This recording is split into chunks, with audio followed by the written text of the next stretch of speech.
Bardzo się cieszymy, że możemy wspólnie tutaj Senatem wręczać Państwu dzisiaj dyplomy. Ja Państwu jeszcze raz bardzo serdecznie gratuluję i oddaję głos naszemu zarządzającemu konferencjonami, który też jest Państwu. Hi everyone. So today we would speak about ICT risk management and why it's so important nowadays. Maybe a little bit about myself. I am working in information security 20 years plus, and currently I am working in financial sector in Germany, responsible for ICT risk management. So let's start. What is ICT risk management? If we speak about German general information from Wikipedia, is information and communication technology. So after analyzing the term, it's combination of IT and IS basically. Everything was related to IT, like communication, servers, data which are transferred via servers, software, middleware, storage where data stored, and of course information security, as we need to protect our data, we need to protect also our place where we're storing the data, we need to protect all lines where we're transferring the data. So we again speaking about combination of information technology and information security.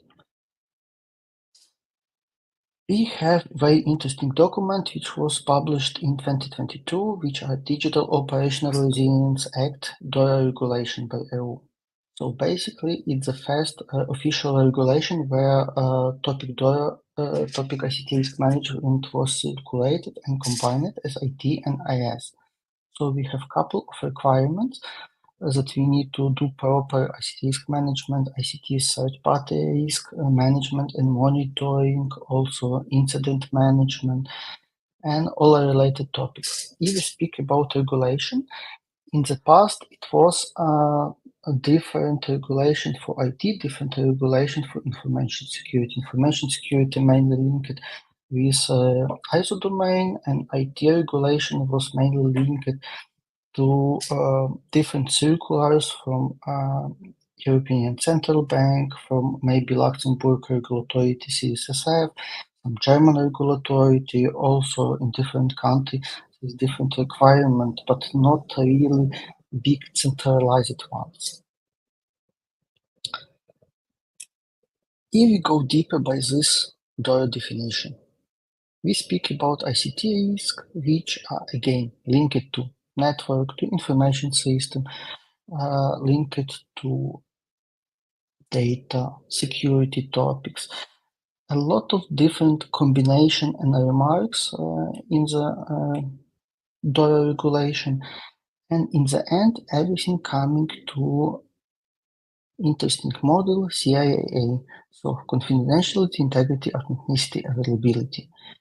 So basic words, we have complex regulation which have big requirements which are in the end speak about information security. What is ICT risk management? Each authority wants to have it because the regulation mainly was published for financial company and banks, and it's mandatory in European Union.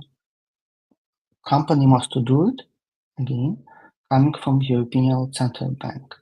But actually nobody knows exactly what it means, because it's completely new regulation. There is no best practice how to implement it. As I already mentioned, it was in the past very separated IT topic and IS topic, and different version was telling about, for example, availability. Availability topic was always gray area between IT and information security, because we have information security controls which are related to availability of data and information systems, and we have IT controls, availability of IT components in the company. And sometimes it was mixed, and DORA tried to resolve it. So what this means for us? It means for us that we have some opportunity, because actually nobody exactly knows what it means. If we speak about DORA, DORA is mandatory to use and to be compliant for all banks and financial institutions in EU by January 2025. So actually in half a year.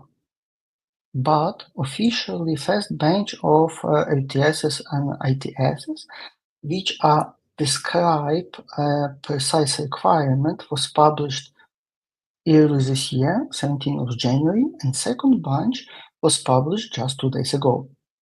So actually, banks have just half a year to be ready to implement what European Central Banks published. I am telling you from big company perspective, it's not a very big timeline, and it's actually required a lot of internal resources. And especially when you take a look on first bench, it's mainly about ICT Risk Management framework, also ICT Incident Management, with additionally, of course, third-party management service and topics related to ICT. But at second, we also see that we have more clarification about ICT threats and analysis of the threats. Also, we have a very interesting threat lead penetration testing. Maybe somebody knows in the past it was from ECB involuntary basis that banking financial institution could perform Tiber EU exercise. And this is second version of Tiber EU, this lead penetration testing. But we will not focus on it. Our topic is risk management today. So actually, what is risk? It's about likelihood. Are we speaking about 0% likelihood or 100% likelihood? Are we really sure that 0% likelihood is a risk when probability of incident 0? Probably it's not a risk and it's not worth mentioning. If we telling that likelihood 100%, it means it's already happened. So it's again not a risk. So we are speaking about a risk, it's somewhere between 0 and 100. And we actually need to understand where exactly it is. We also need to understand the impact. Impact mainly linked to money, as usually, and impact could be minimum and maximum. On top of it, it could be a reputational impact. If we speak about today's incident with CrowdStrike, I would assume it was a very high reputational impact, but in future they will see also impact on money value, and I'm not aware if they analyzed it or not before. Again, if you do proper risk management, you need to understand root cause and effects what is that. It's going to the direction of bow tie diagram, but we will speak about bow tie later. Risk types. So company should have risk taxonomy and understand what is a risk and which type is required. Again, a repository. You need to somewhere store all information about your risk and also linked risk scenarios. But again, we will speak later about it. Incidents. Internal, external incidents you need to understand. You need to again store in your database also for future analysis. For example, if you see publicly available incident like CrowdStrike, maybe it's not impacted you today, but please don't throw away information about it and store, because maybe for future you will do analysis of such scenarios which are similar to CrowdStrike, and you could see historical data, how it was developed, how it was evolving, and what was impact, what was happening, how people was mitigating this incident and everything. So even information which are currently not relevant for you, it would be relevant for future. And again, reporting of incident is again important. First of all, to employee to make awareness that it could happen, and also to management, that management understand which type of incident happens and what is impact to us, and how we will use this impact in future. If we speak about reporting, we have metrics. We need to understand what we want to measure in our risk portfolio. And again, if we speak about all this topic together, we speak about risk culture, we speak about people, we speak about trust, we speak about honesty. Because if in your company people don't understand risk portfolio of your company, that something could happen, incident could happen, and they need to be aware how to mitigate this risk, how to mitigate actions in the end. And again, we speak about trust and honesty, because if employee do some activity which link it to some incident in the company, they should immediately speak with management and highlight something happened. Then company should have more time to remediate this incident impact, and the employee should be fully in trust that it would be no big consequences, because they will hide incident information which will not help in the end to the company. So let's speak how risk management works in general. There is 5 basic steps. It's assessment, where you use risk taxonomy, like op risk, financial risk, business risk. Maybe you have some other risk. Usually ICT risk management coming to operational risk, because it's all operational activities. Then there is analysis of likelihood, possible impact of each risk. Again, we use information which we collected on first step and analyze more deeper, and try to a little bit categorize it. Then we store all information what we analyze and try to prioritize based on enterprise objectives. Maybe we already on second level analyze that we have low of impact, low of likelihood. So basically, maybe it would be not our first priority to analyze more deeper. Maybe we focus something really mature for the company and which could happen on every moment. And we come into scenarios and of course sub-scenarios. Using this information, we go to root cause analysis, where we identifying threat for this risk, respond to this risk, and also risk conductions. If we speak about root cause analysis and risk, we always need to understand that we have 2 types of risk. It's inherited risk and residual risk. So basically, inherited risk, it's a risk what your company have in general if you don't implement any control measures. And residual risk, it's what's left after implementation of controls. So actually, if your company don't have any information security controls, you would have only inherited risk and you're not preventing nothing. But if you at least install backupping of your system, you already implement controls. Then maybe your impact could be lower. If you speak about scenarios with Australia, when Google delete account of pension center, and basically was deleted all virtual platform in the Google Cloud for the company, they could immediate this incident because they had offline backups of all cloud. So in few days they recovered. So it was not so huge impact. But again, it was more impact, I would say, reputational on Google that they did it, but not for the company at all. Then we speak about monitoring and reporting, a very important step for every risk management. Using this analysis, we need to understand what is our key metrics which you should use.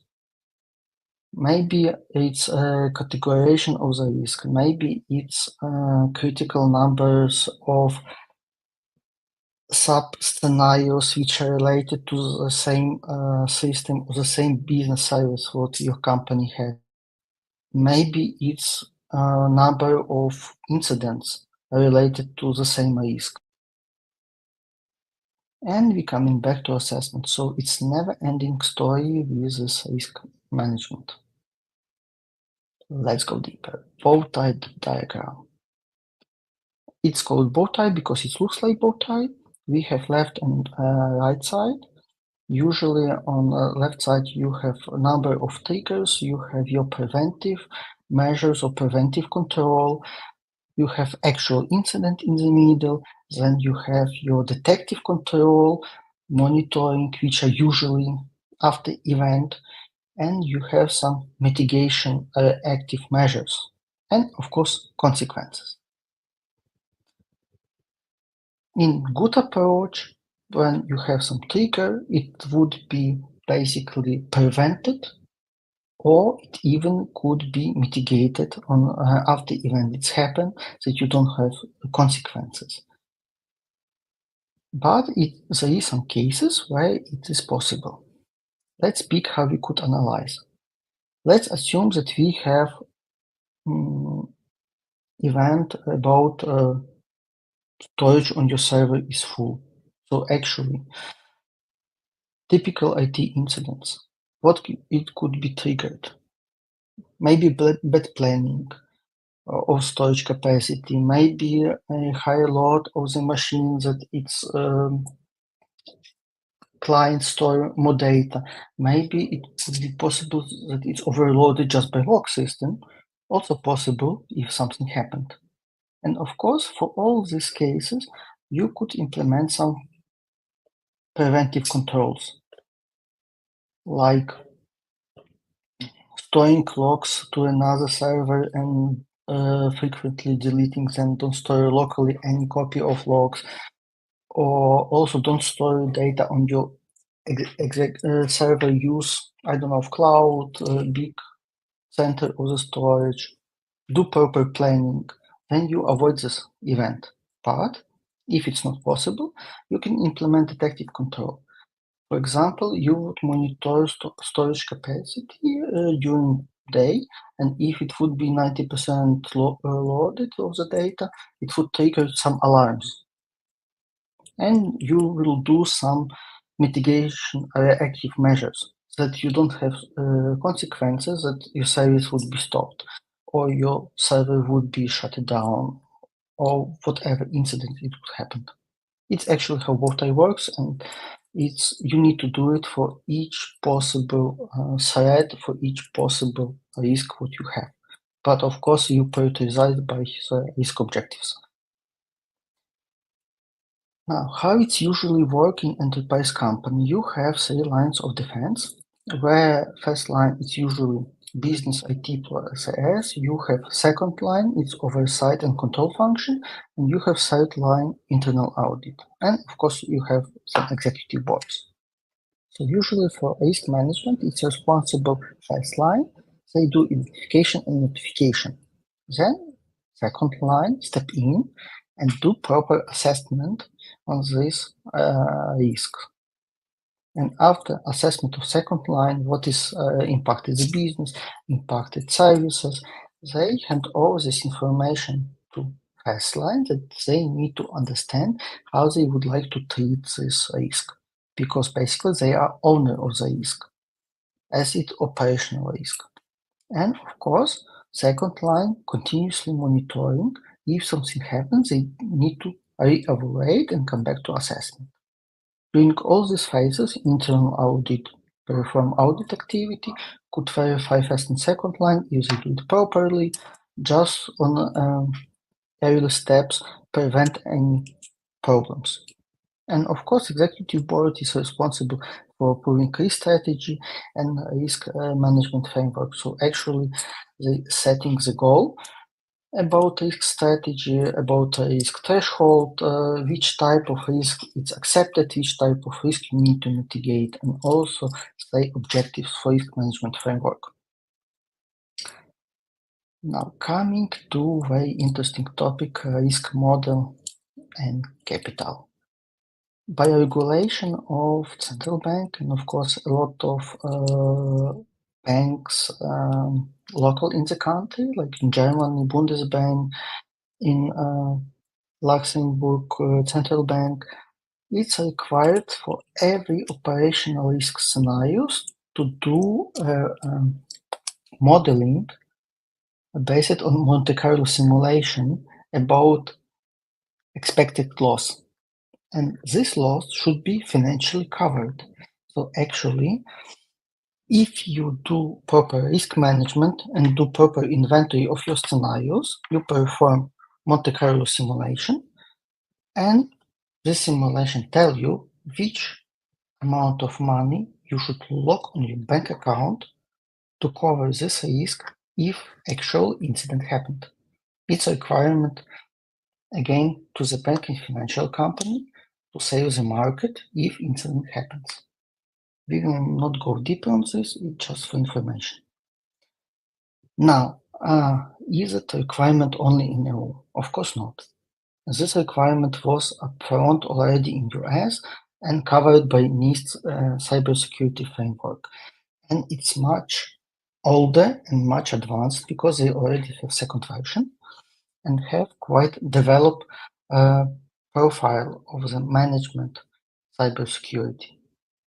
You can see it contains 5 core functions, it contains some control categories, it contains fully framework, standard guideline and practice. And it also contains proper incident response lifecycle model, which interconnected all these critical functions. Now, what is cyber profile? It's also an organization called Cyber Risk Institute, which are created based on NIST CRI profile, which helps organization to say what is the risk profile of the company, and it's combine a lot of valuable information, but we will go deeper now. So it actually was organization created for financial sector and by financial sector. A lot of banks are a member of this organization, and also a lot of, I think, 2 from Big 4 companies also part of this organization. It's based on NIST framework. It's also focused on regulation, governance, and third-party issues. Harmonize over 2,500 different regulations and 318 control objectives. It's regularly updated. As I mentioned, we already have second version. It's globally recognized, and it's also one simple framework for everybody which could be followed and understood by regulator. And this is value of this one framework. It's very interesting. I like this chart. It's exactly showing how different regulation was profiled by subcategories, grouped by categories, and in the end mapped to NIST with different controls. And it's covered US requirements, it's covered ECB requirement, EBA guideline, it's also combined Japanese framework and some other Hong Kong countries. So it's actually worldwide known framework. What is its scope? Scope: cybersecurity as usual, enterprise technology, third-party business resilience. So again, it's fully linked to DORA because DORA is actually a resilient strategy for ICT, which are a combination of enterprise technology, cybersecurity, and third-party. So it's perfectly fits to us. Now there is interesting moment that this framework not only satisfies NIST controls with fine majority functions, and also on top of it add additional control, which are covered by governance and extended function in the control. As you see,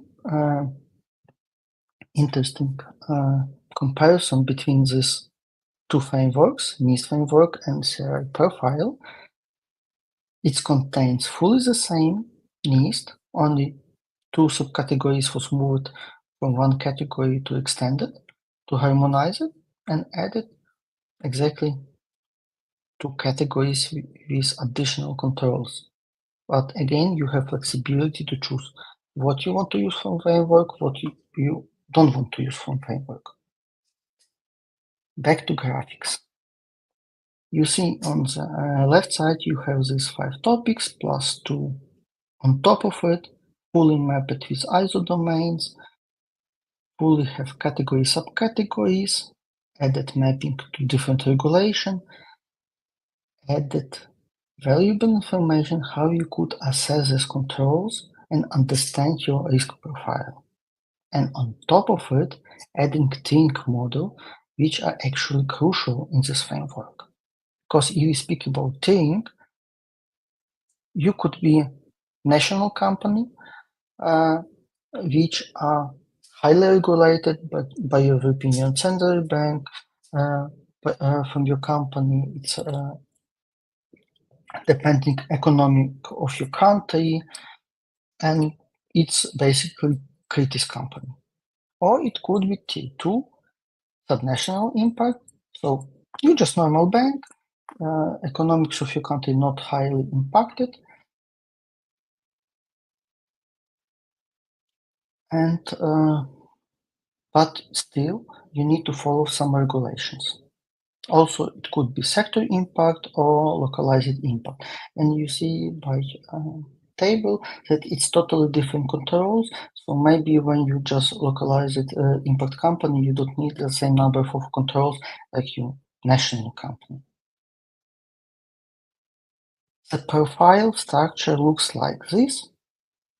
So you have actually mapping from all functions with full description, with showing which requirements related to which think model, with additional mapping to EBA guideline and everything. So it's fully covered, I would say.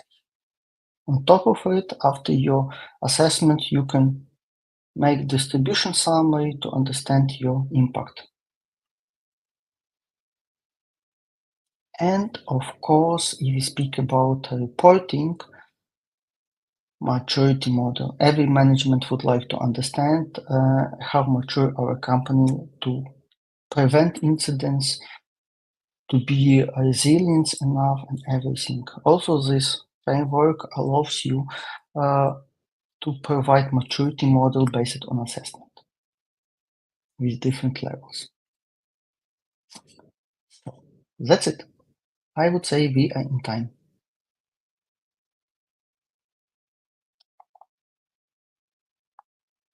Questions?